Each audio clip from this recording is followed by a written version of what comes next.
संतोष देशमुख हत्या प्रकरणातील आरोपी वाल्मिक कराड आणि सुदर्शन घुलेला तुरुंगात मारहाण झाल्याची माहिती मिळतेय। परळीतील महादेव गीते आणि अक्षय आठवलेकडून ही मारहाण झाल्याचं सांगितलं जातंय। त्यामुळे बीडमधील गँगवॉर आता तुरुंगातही सुरूच असल्याचं चित्र समोर येतंय। कराड घुलेला बीड तुरुंगात चोप।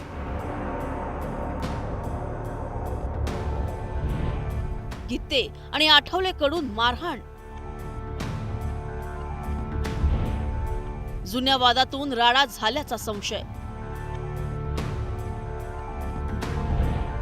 बीड मधील गँगवॉर तुरुंगातही सुरू। संतोष देशमुखांच्या हत्येनं बीड मधील गुन्हेगारीचं वास्तव जगासमोर आणलं।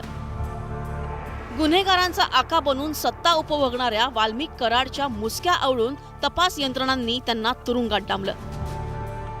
पण आता गुन्हेगारांना पोचणंच वाल्मिक कराडच्या अंगलट आल्याचं दिसतंय।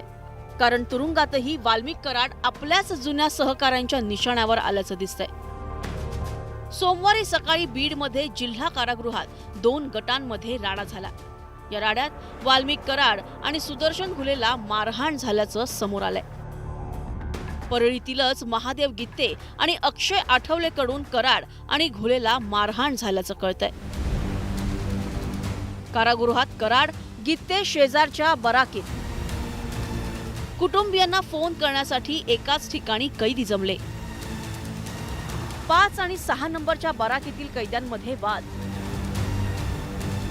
महादेव गीते अक्षय आठवलेचा वाल्मिक कराड आणि घुलेला चोप।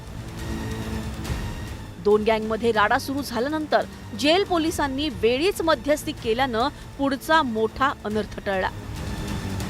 पण तोपर्यंत कराड आणि घुलेच्या कांशिलात लगावल्याची चर्चा आहे।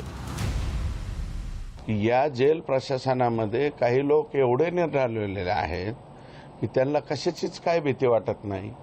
आणि हे आजचं जे प्रकरण झालेलं आहे कदाचित मग जेलमधल्या प्रशासनाने एकामेकाला दुजाभाव दिला म्हणून झालंय का? संतोष देशमुख हत्येच्या तपासात पोलीस आणि तपास यंत्रणेच्या चौकशीत बीडमधील गुन्हेगारीचा चेहरा समोर आला। वेगवेगळ्या गँगना या ना त्या कारणानं एकमेकांशी संबंध किंवा वैर असल्याचं दिसलं। याचं कारण म्हणजे या सर्व गुंडांचा आका हा वाल्मिक कराड होता। आता ही ज्या महादेव गीतेनं कराडला चोप दिला तो एकेकाळी त्याचाच सहकारी होता। महादेव गीते हा बापू आंधळे हत्या प्रकरणातील आरोपी। महादेव गीते सध्या बीड जिल्हा कारागृहात। 29 जून 2024 रोजी महादेव गीतेवर गोळीबार।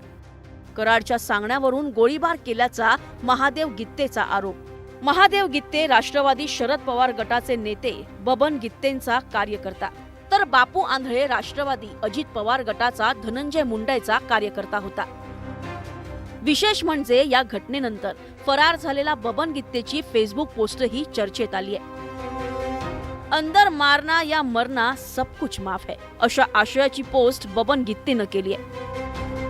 त्यामुळे गीते आणि कराड मधील जुन्या वादातूनच ही मारहाण झाल्याची चर्चा आहे। अतिशय जोरात भांडणं झाली आहेत। त्याचं कारण कदाचित मला वाटतं टॉप 2 जे आहेत जेलचे ते आज मुस्लिम असल्यामुळे कदाचित ईदमुळे आज आले नसतील, तर म्हणून ती संधी साधून ही सगळी भांडणं झाली। पण यातनं आपल्याला हेच दिसतंय की मोठ्या प्रमाणात ज्या टोळ्या होत्या त्यांची आपसातले टोकाचे वाद किती आहेत। आणि आपण जे म्हणतो नेहमी की कायदा आणि सुव्यवस्था ही बीडसाठी नाहीच आहे, हे त्यातनं पुन्हा एकदा आपल्याला अधोरेखित होताना दिसतंय। बबन गीतेला खोट्या प्रकरणात अडकवलंय। बापू आंधळे जे खून प्रकरण आहे त्या खून प्रकरणामधला खोटा आरोपी आहे बबन गीते। बबन गीते नसताना त्याच्यावर आरोप टाकलाय। कारण का वाल्मिक कराड सांगेल ते सही, आणि तेव्हाचा तिथला जो इन्स्पेक्टर होता महाजन त्याचं एक कारस्थान आहे। संतोष देशमुख हत्या प्रकरणातील मुख्य सूत्रधार असलेल्या वाल्मिक कराड आणि सुदर्शन घुले यांना मारहाण झाल्याची बातमी वेगानं व्हायरल झाली आहे। पण बीड जेल प्रशासनानं मात्र मारहाणीचं वृत्त फेटाळलंय। पण खरंच कराडला तुरुंगात मारहाण झाली असेल तर हा प्रकार गंभीर आहे। कारण कराडच्या कारनाम्यांनी अनेकांना अडचणीत आणलंय। त्यामुळेच आता तपास यंत्रणा याची दखल घेऊन कराड आणि इतर आरोपींना दुसऱ्या तुरुंगात हलवतात का हे पाहणं महत्त्वाचं ठरणार आहे। Bureau report, news 18 Lokmat.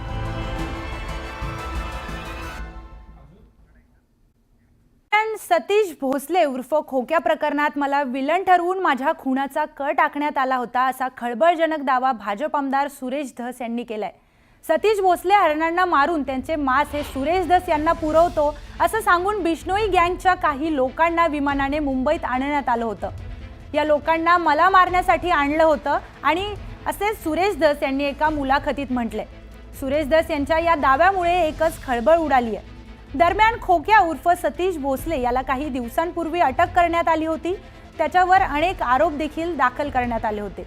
त्यावर शिकारीचा देखील आरोप लावण्यात आला होता आणि त्याच पार्श्वभूमीवर सुरेश धस यांनी एका मुलाखतीत हा गौप्यस्फोट केलाय.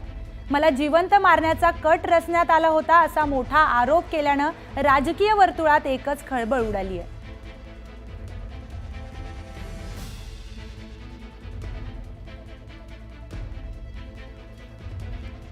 तर सुरेश, काय अधिकची माहिती या प्रकरणात सांगता येईल, कारण आमदार सुरेश धस यांनी अनेक धक्कादायक खुलासे केलेले आहेत.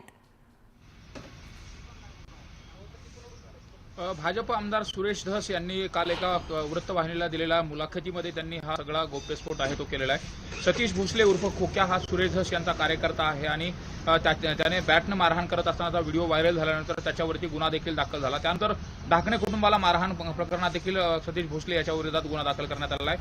आणि ज्यावेळेस वन विभाग आणि पोलीस प्रशासनानं खोक्याच्या घरावरती रेड मारली त्यावेळेस तिथे काही वन्य प्राण्यांचं मांस आढळून आलं होतं आणि त्यानंतर मात्र आरोप प्रत्यारोप केले गेले आणि त्या सतीश भोसले उर्फ खोक्याला अटक करावी या मागणीसाठी शिरूर कासारमध्ये मोठा मोर्चा निघाला होता आणि त्या मोर्चाच्या माध्यमातून सतीश भोसलेचा आका कोण, सुरेश धस हे आहेत आका, अशा पद्धतीने देखील आरोप प्रत्यारोप केले होते. आणि त्यानंतर सतीश भोसले हरणांची शिकार करायचा आणि ते सुरेश धसला द्यायचा असा आरोप प्रत्यारोप केला होता.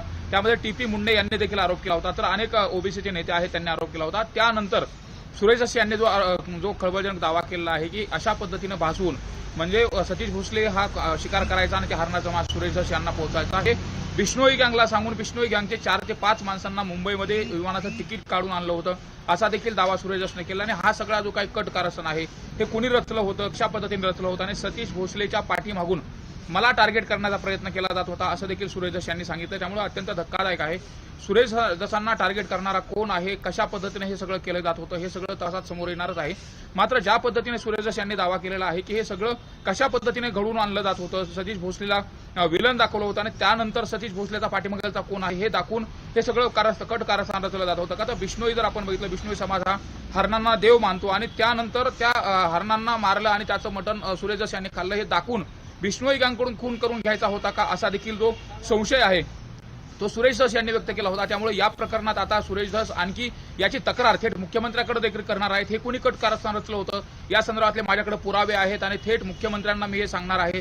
अशा पद्धतीने मैत्री करून असा धोका देणं हे देखील योग्य नाही असं देखील सुरेश धस यांनी त्या मुलाखती म्हटलंय. त्यामुळे एकंदरीत हे अत्यंत धक्कादायक आहे. सुरेश धसांच्या संदर्भात असं कोण करतंय असा देखील प्रश्न उपस्थित होतो.